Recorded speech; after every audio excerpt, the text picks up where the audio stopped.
Welcome to Drive the Daf. Clear, structured explanation of the daily Daf in 20 minutes. You can even follow in the car. Yoma Daf initially continues the Gemara's discussion as to whether or not you're allowed to pass through water on Shabbos and Yom Kippur. The Gemara discusses a story about the halacha as to whether or not you're allowed to pass through water on Shabbos. The Gemara then moves on to discussing the specifics of other of the Inuyim. Do they apply to children and other circumstances in which there may be exceptions, or they may or may not apply. So the Gemara first of all says we've been discussing that you're allowed to pass through water during the week if it's a certain height and not too deep, that you don't have to worry about the sakana. Yom Kippur, we said you're allowed to pass through them under other circumstances. The question is, what about on Shabbos? What's the difference? So Yom Kippur, you're not wearing shoes. If you're not wearing shoes, there's no concern that your shoes are going to fall off and you'll carry them. However, Shabbos is an additional concern. Besides for the fact we do not have the concern of washing, because it's not usher to wash on Yom Kippur, on Shabbos like it is on Yom Kippur, but there is a concern that your shoe may fall off in the water and then you'll come to carry it. So the Gemara says, do you have to be worried about that or not? So the Gemara says that Nehemiah, who is the son-in-law of the Bey Nisiya, he says, I saw that Rav Ami and Rav Asi walked through a pool of water and they were wearing their shoes, and there's no problem with that. So the Gemara says, okay, that's good for shoes that are fixed well and firmly and they're not going to fall off. What about sandals? Sandals much looser. It is our concern there. So the Gemara says that Rav said that Rav Richumi said, I saw that Ravina, who walked through the water wearing his shoes. And the Gemara says, though, that Rav Ashi says, you lechatchila should not walk through water wearing sandals, lest they fall off. Now the Gemara brings the story that the Reish Galusa went to the town of Hagrunia. Reish Galusa was the leader of the congregation, not necessarily the biggest Talmid Chacham, but he was very politically powerful. And he came to the town of Hagrunia, and he stayed in the house of Rabbi Nassan. And all the Talmid Chacham went to hear his shir. He gave a shir. They went to hear his shir on Shabbos, including Rafram. The only one who didn't go was Ravina. So the Gemara said that the next day, Rafram was afraid that the Reish Galusa would be angry at Ravina and take some action against him because he didn't come to the shir. So Rafram asked Ravina in front of the Reish Galusa, why didn't you come? Hoping that he would explain why he didn't come and give a good reason. So he said, my foot hurt. I wasn't able to walk. So he said, you should have put on shoes. He said, it was the top of my foot that hurt. Putting on a shoe would not have helped. So he said, you should have put on a sandal. Sandal would have helped for the top of your shoe. Sandal's open at the top. So he said, but there was water there. I had to walk through it water. I can't walk through it water with my shoe on. So he said, why don't you walk through it with your shoe on, with your sandal on? So he said, don't you hold it. What Rav Ashi said, you're not allowed to walk through water l'chadchila with your sandals on Shabbos. Now the Gemara says further, Rabbi Yehuda bar Gregoris said that here we're going to have a few halachas about cooling yourself with liquids and water on Shabbos. So he said that you are not allowed to sit on mud on Shabbos because that is like washing, that cools you. On Yom Kippur, because that is like washing on Yom Kippur. So I said, Rishua ben Levi said that's only if it's oozy, liquidy mud, and Abai said it's only if it's wet enough that it'll make you wet enough that moisture could rub onto something else, and that will become wet from you. Now, how could you cool yourself on Yom Kippur if you need to? Versus Rav Yehuda would put cold fruits on him. He also used kara, a specific vegetable that made him cool. Rabbah used a child's skin is cool, and that cooled him off. Rava used a silver cup. Says Rav Papa, if you're going to use a silver cup, it shouldn't be full because it shouldn't spill on you. And if you're going to use a earthenware cup, even if it's not full, is a problem because the water could seep through the sides and wash you that way. The Gemara says that Rav Papa, however, said even a silver cup you shouldn't use, even if it's not full, because it could still drop from your fingers and spill on you and wash you in that way. So now the Gemara says that Zeira bar Chama was a host to Rav Ami, Rav Asi, Rishua ben Levi, and all the Rabbanan of Kisaria. And he said to Rav Yosef, the son of Rishua ben Levi, let me tell you something great that your father used to do when he stayed by me.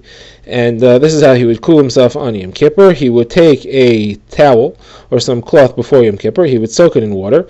Then he would squeeze out the water so it wasn't too dry. It would dry a little bit overnight. In the morning it was slightly damp. Then he would use it to rub on his face and his hands on his feet. And that was cool because of the water that used to be on it, but it didn't have actual water in it, and therefore that was mutter. Now, on Tisha B'Av, he did the same thing, except then he didn't squeeze it out. And then he rubbed it over his eyes, and there was a bit of moisture there, and that was permitted to do, even though it had slightly more moisture. The verse says when Rabba Bar Mari came, said a very similar thing on Erev Tisha B'Av. They brought him a cloth, he soaked it in water, and he left it next to his pillow to dry, and he used that to rub his hands and his face and his feet, and he didn't squeeze it out beforehand, but on Erev Yom Kippur they brought it to him and he squeezed it out, and then he left it to dry, and then he used it on his eyes. So a very similar thing, just switching hands and feet for eyes, but either way, Erev Yom Kippur he squeezed it, and Erev Tisha B'Av he did not squeeze it. So there's a different version of this. Rav Yaakov said to Rav Yirmiyah bar Tachlifa that we learned the opposite way, that he squeezed it before Yom Kippur, that he squeezed it before Tisha B'Av, he did not squeeze it before Yom Kippur, and we said that couldn't make sense. It couldn't be, because then when he used it on Yom Kippur, it would still be wet enough and it would end up getting squeezed, and squeezing is a malach on Yom Kippur, so that cannot be. The Gemara now goes into an unrelated question, which will circle back around to our sugya of Hilchos Yom Kippur. Gemara says they asked Rabbi Lazar about a zaken yeshiv b'yeshiva if he needs permission to paskin a bechar. Now the halacha is as follows: the bechar is an animal that's first born. It has to be brought as a carbon unless it has a mum. Bisman hazeh, you can't bring it as a carbon, so you can't do anything with it until it gets a mum. Now it belongs to the kohanim because it had to be given to kohanim. The question was, who has the right to paskin on that mum? So as an covet to the nasi, they had given the privilege to the nasi to certify people to paskin whether a mum counts as a real mum or not. It was only up to the nasi to give that certification. The question was, as zaken yeshiv yeshiva means someone who's Talmid Chacham on the Sanhedrin, does he also need to take rishus from the nasi to paskin these things, or the fact that he's on the Sanhedrin means that he can paskin a shaila of mum on a bechar without having to get permission from the nasi or not? So the Gemara says that this question was asked, and there was some discussion about it, whether it was permitted or not. The Gemara says that the resolution tried to be as follows, that there was testimony that was said that Rav Tzadok ben Chalukah, who was seen, Rav Tzadok ben Chalukah stood up and he said, I saw Rabbi Yossi ben Zimra, who was in the Sanhedrin, and he went and he asked permission from the nasi whether or not he's allowed to paskin b'chayros or not. So you see that you do have to ask permission even if you're in the Sanhedrin. So Gemara then says that's not what happened there. Actually, he wasn't asking for permission to be certified to paskin on b'chayros. He was asking a different question. He was asking a shayla if he's allowed to paskin because he's a kohen. Now the halacha is a kohen is not allowed to paskin on his own b'chares because he's negeya. He very much wants there to be a mum because it's costing him money to support it and he's not able to do anything with it until it gets a mum. The question was, though, the kohen can't paskin his own, is he allowed to paskin for other kahanim? And that's a machlokes tanaim. And the question was, who do we paskin like? We paskin like Rav Meir, who says that he's not allowed to, the person like Shimon ben Gamliel who says that he is allowed to, and therefore that is what Rabbi Yossi ben Zimra was asking, and he asked that to somebody who happened to be the nasi what the halacha is over there, and he told him that the halacha is like Shimon ben Gamliel. So he told him he's allowed to paskin, but not because he certified him to paskin, but because he was a kohen, and he's answering the question of whether kohanim are allowed to or not. Now there was another thing that was asked there, and that question was, what about shoes on Yom Kippur that are not made out of leather, not made out of real shoe material? Other foot coverings, are you allowed to wear those on Yom Kippur or not? So for example, sham. Sham is a type of plant-based material, type of rubbery material. Are you allowed to use that as shoes on Yom Kippur or not? So where there says, Yitzchak bar Nachmani stood up on his feet and he said, I saw Rabbi Yeshua ben Levi that was wearing shoes made out of sham on Yom Kippur.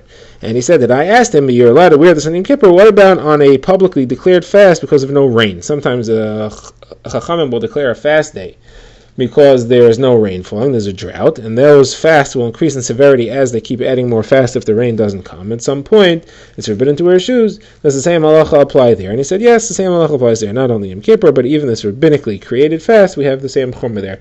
There's some possibility that you may not have the heter of wearing non-leather shoes because you need to make extra strict rules for something that's only midrabanan. But no, you're allowed to do it even on that fast. You're also allowed to wear shoes made out of sha'am. The Gemara says a different version of this. It was Rabbi Bar Chana who said, I saw Rabbi Lazar of Ninveh who was wearing shoes made out of sha'am on this Tainus Tzibur for the rain, and I asked him, are you allowed to wear that on Yom Kippur? And he said, yes, you are allowed to. Now the Gemara brings other Talmidei Chachamim who wore other foot coverings. Rabbi Yehuda wore something made out of hitni, which is also a type of sham. Abaya wore hutzi, which is a type of leaves, palm fronds. Rava wore divli, that's grasses, and Rabbi Bar Chana used to wrap a handkerchief around his foot, and that's what he would use to walk on Yom Kippur.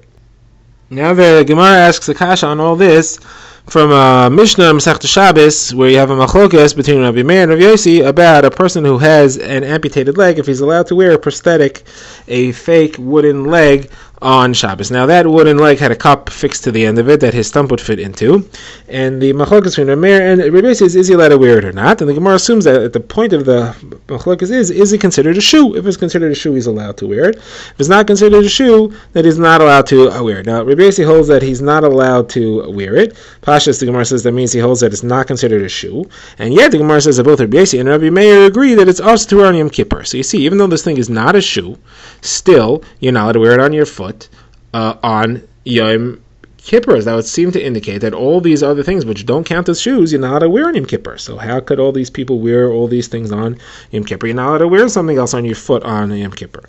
So Gemara answers that by he says, no, there is different because there were rags put in the cup to give him comfort, and those rags made him comfortable, and comfort is usher on Yom Kippur. So Gemara has a few problems with this. Gemara says, Rava says, first of all, who says comfort is usher on Yom Kippur? There's no issur to be comfortable, just the 5 Inuyim we have to do. As a matter of fact, we saw that one of the Talmidei Chacham before wrapped a handkerchief around his foot, so there's no issur there. Second of all, it can't be that there were rags in there, because the Mishnah later says, then if there were rags in there, then it's a kli and it's metame. It's makabel tuma. So up till now, we're not referring to where there were actual rags in there. So there were no rags in there. So what then is the pshat of here? So the Gemara says, really, both Rabbi Meir and Rabbi Yossi both agree that it is a shoe.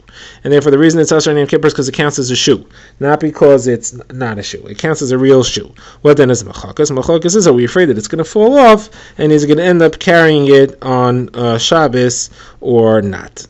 And that's a Shabbos machokis. But as far as Yom Kippur is concerned, it's considered a shoe, and therefore it is usher. Now the Gemara brings a brisa, which is because what's the halacha about children? Which of these 5 Inuyim apply to children or not? So the Gemara brings a brisa that says the only issur that applies to children is wearing shoes. All other things, children don't have to worry about them. So the Gemara wants to know, what's the difference? If we're applying these things to children, midarbanan, as chinuch, why should we not apply shoes?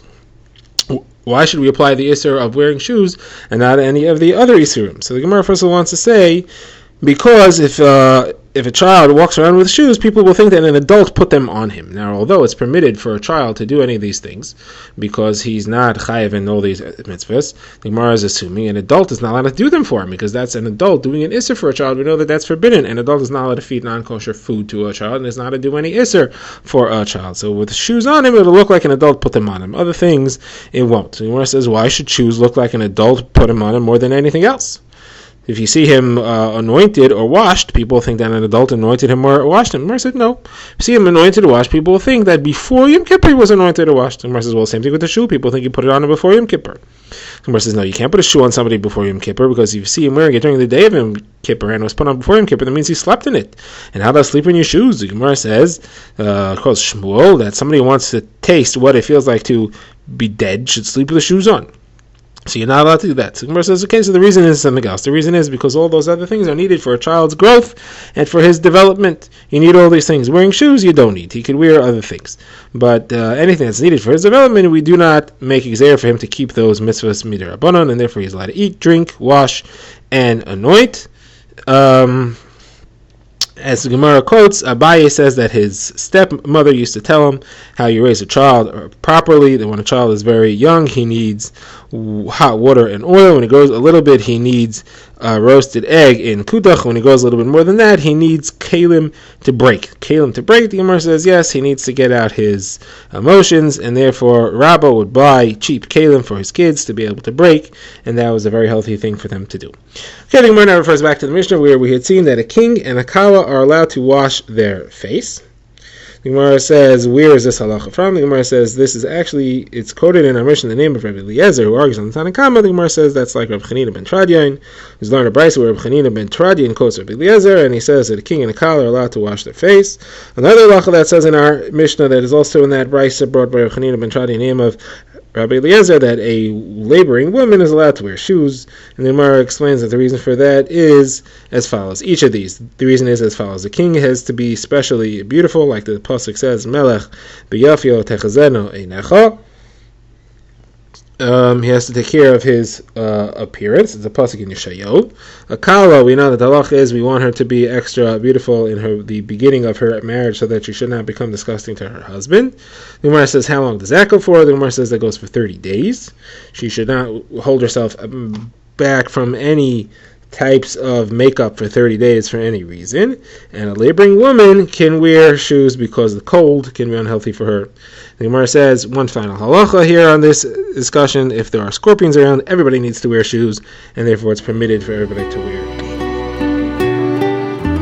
Drive the Daf is a project of the Grand Woodlands Shul and is presented by Rabbi Yitzchak Landa. Find us on YouTube or subscribe to daily emails by emailing drivethedaf@gmail.com.